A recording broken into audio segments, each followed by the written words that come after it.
Okay, magandang araw sa iyo. Salamat sa pagsama sa amin. So ang mission natin ngayon, hihimayin natin itong set ng mga materyales. Isang collection 'to ng mga tanong, mga ehersisyo na idinisenyo para sa mga leader na tulad mo. At linawin lang natin sa simula, no? Hindi ito yung typical na business strategy session. Mas malalim yung pinupuntahan nito, parang personal na pagninilay sa tanong na, bakit mo ba ginagawa ang ginagawa mo? Kaya mapapansin mo, madalas nating mababanggit yung mga salitang purpose, calling, tsaka kahit layuning bigay ng Diyos. Kasi yun talaga yung puso nito. Eksakto. At naka-structure siya sa apat na bahagi, di ba? May pundasyon, tapos integridad, pananaw, at sa dulo, pamana. Ang ganda ng daloy kasi parang inside-out yung approach. Mula sa sarili, palabas. Pero, isang paalala lang. Ang mga tanong dito, sadyang idisenyo para maging, gagamitin ko yung term nila, disruptive, reflective, and application-oriented. Ibig sabihin, may mga tanong dito na baka medyo hindi komportable. Pero yun yung punto. Ang yuyugiging ka.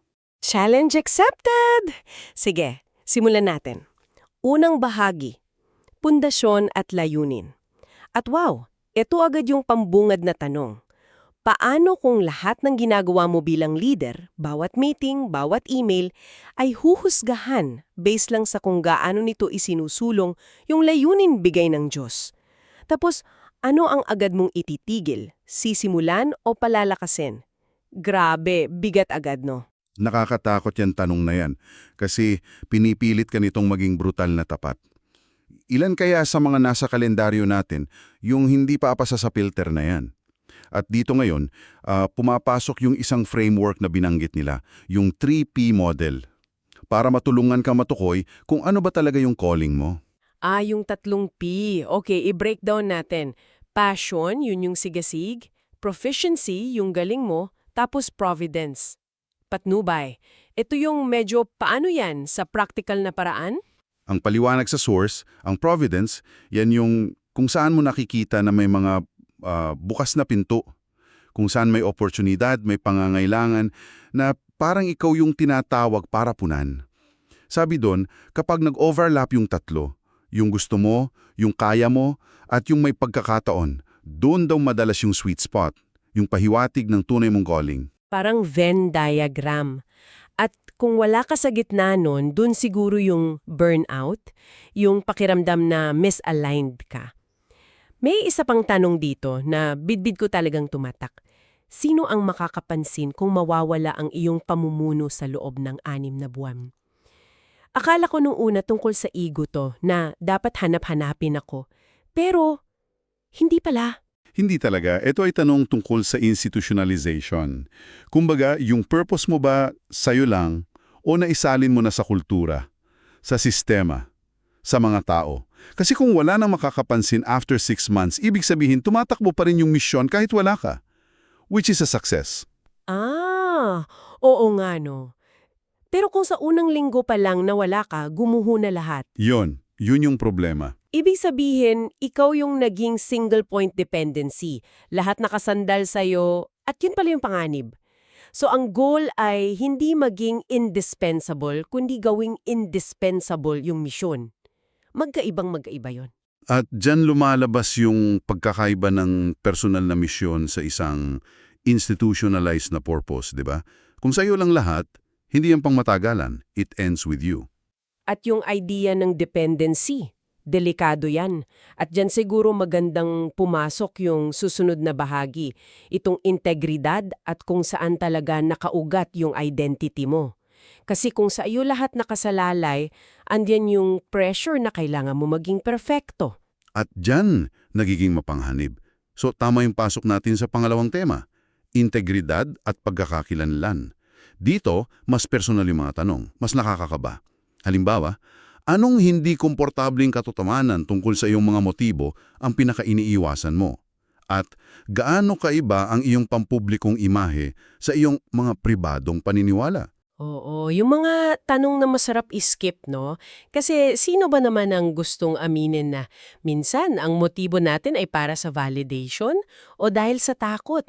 At yung gap sa public persona at private self, lahat tayo meron yan. Pero ang tanong, gaano nakalaki? At ikinokonekta yan ng Sorcerer sa isang napakahalagang konsepto, yung pag-ugat ng identity mo.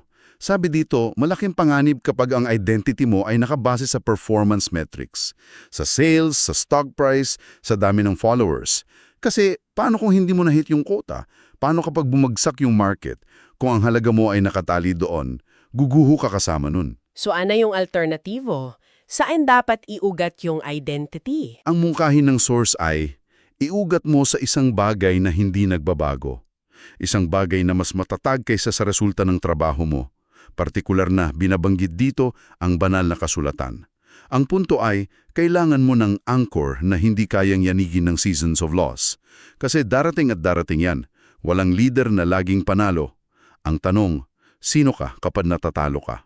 Yan yung tunay na pagsubok. At para hindi lang to teorya, may napaka-practical na hakbang silang sinuggest, yung Daily Integrity Audit. Simple lang. Sa isang linggo, itrack mo yung 3 desisyon mo araw-araw. Tapos sa gabi, suriin mo, naging tugma ba to sa mga sinasabi mong values? Mukhang simple pero ang hirap niyan gawin, no? Kasi pinipilit ka nitong harapin yung maliliit na kompromiso. Yung white lie sa kliyente para makuha lang yung deal. Yung pag-shortcut sa proseso kahit alam mong may mali. Dito mo makikita lahat yon. At yung power nito, I think, ay nasa pagiging daily. Araw-araw mong sinasanay yung integrity muscle mo. Parang exercise. So kapag matatag na yung panloob na mundo, handa ka nang tumingin sa labas. Dito na tayo sa pananaw at stratehiya. Ang ganda ng connection, di ba? Kasi kung malinaw sa iyo kung sino ka, mas magiging malinaw yung direksyon. Kaya eto yung tanong, anong kinabukasan ng iyong itinatayo? Isa bang nagsisilbi sa iyong kaginawaan o isa na nangangailangan ng sakripisyo? Tapos may kasunod agad kung gusto mo raw ng tapat na sagot, tingnan mo ang budget mo. Yun, the budget. Show me your budget and I'll tell you what you value. Ang budget daw, yung pinakatapat na dokumento sa isang kumpanya. Pwede mong sabihin na priority mo yung people development, pero kung 0.1% lang ng budget ang nandun, yun ang ebidensya. At hindi lang budget, pati yung mga sukatan, metrics. May tanong dito na wow, paano magbabago ang iyong product roadmap kung ang pangunahing sukatan mo ay lilipat mula sa customer acquisition patungo sa lifetime transformation? Grabe yung shift. Teka, yan. Magandang pag-usapan yan. Kasi halos lahat ng negosyo focus sa acquisition. Di ba? Paramihin ng customers. Pero yung lifetime transformation, iba yung laro. So ang tagumpay ay hindi kung ilan ang nakuha mo, kundi kung ilan ang tunay na nagbago ang buhay dahil sa'yo. Oo, ipinapakilala nito yung konsepto ng LTV as impact. Yung LTV, lifetime value, usually pera yan. Dito, ang LTV sinusukat sa epekto.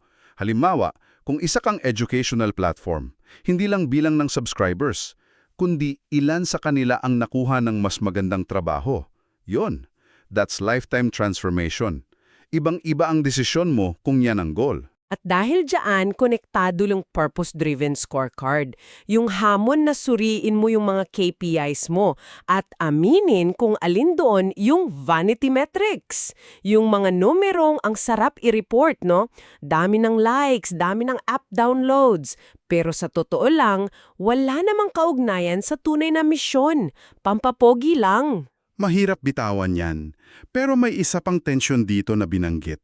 Yung tension sa pagitan ng bilis at character.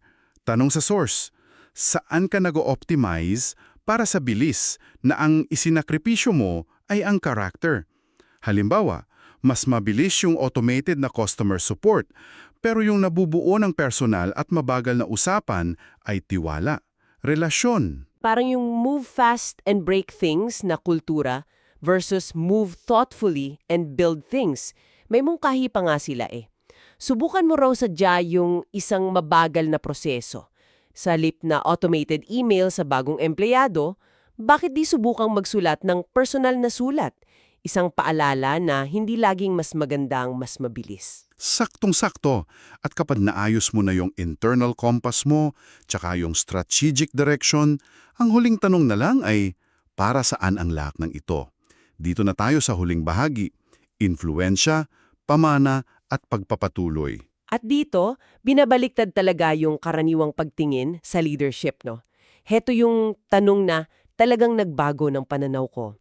Kung ang impluensya ay sinusukat sa bilang ng mga taong pinagsilbihan mo, sa halip na sa bilang ng mga taong nagsisilbi sa iyo, paano magbabago ang iyong kalendaryo at ang mga prioridad mo sa kompensasyon? Wow! Imbes na umangat, ang goal pala ay yumuko para magsilbi. Ang tawag dyan, yung shift from power over to power for. Ang kapangyarihan mo ay hindi para kontrolin yung mga tao, kundi para sa ikabubuti nila. At kapag ganun yung tingin mo, magbabago talaga lahat. Yung one-on-one meetings mo, hindi na lang status reports. Magiging paano kita matutulungan magtagumpay. At binibigyang diin din dito ang mentorship. Tinatanong ka, sino ang intentional mong hinuhubog para maging leader? At hindi lang basta pag-train ng skills to, di ba? Ang sabi sa source, Oo, at ito yung malalim. Ang dapat daw ipasa 3 bagay. Una, karakter. Pangalawa, tamang paghuhusga o wisdom. At pangatlo, at ito yung interesante, teolohiya. Ang ibig sabihin niyan dito, yung pananaw mo sa Diyos, sa mundo, sa lugar mo rito. Yung why sa likod ng lahat. Ang layunin ay multiplication ng mga leader na may tamang puso. at para maging konkreto, may practical na ehersisyo, yung pagbuo ng 4-person advisory circle, 4 na tao. Tama. Kailangan mo raw ng 4 na uri ng tagapayo. Una, isang spiritual advisor. Siya yung magtatanong tungkol sa kaluluwa mo. Pangalawa, isang financial advisor sa pera. Pangatlo, isang operational advisor sa mga proseso. At pang-apat, isang customer representative. Siya yung magsasabi sa iyo ng totoong nararamdaman na mga pinagsisilbihan mo. Ang ganda nung balanse, hindi sila yes men, sila yung may permiso na sabihin sa'yo yung masakit na katotohanan. Paraan to para magkaroon ng accountability sa labas mo. Ito yung pag-institutionalize ng accountability. Para hindi lang nakadepende sa sarili mong disiplina, may sistema. So kung bubuin natin lahat, ang mga materyales na to ay isang kumpletong gabay. Nagsisimula sa pundasyon, dumadaloy sa estratehiya at nagtatapos sa pamana. Malinaw na inside-out na approach. At ulitin natin yung sinabi natin sa simula. Ito yung pinakamahalaga sa lahat. Ang halaga ng mga tanong na to ay wala sa pag-iisip lang, nasa konkretong pagkilos na idudulot nito. May binanggit pa nga silang one-action rule. Bawat tanong dapat magtapos sa isang malinaw na next step. Kahit gaano kaliit, ang goal ay hindi pagninilay, kundi transformasyon. Eksakto.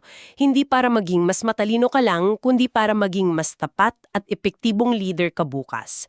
At para sa'yo, iiwan namin itong isang huling, mapaghamong kaisipan na galing din sa SARS. Para sa akin, ito yung pinakamatapang na hamon sa lahat. Heto. Anong kasunduan o covenant ang isusulat mo ngayon na magtatali sa iyong sarili sa hinaharap sa mga prinsipyong pinag-usapan natin? Kung pipirma ka ngayon at isa sa publiko ito sa iyong team, ano ang sasabihin nito? Ang bigat niyan, kasi hindi na lang yan personal na desisyon, pampublikong pangako na. At kapag pampubliko, mas mataas ang antas ng pananagutan. Isipin mo yung epekto niyan. Sinulat mo, pinirmahan mo, at ipinost mo sa pader ng opisina. Isang deklarasyon hindi lang sa team mo, kundi sa sarili mo sa hinaharap. Isang paalala sa kung anong klaseng leader ka na nga kung magiging. Isang magandang bagay na pag-isipan pagkatapos nito.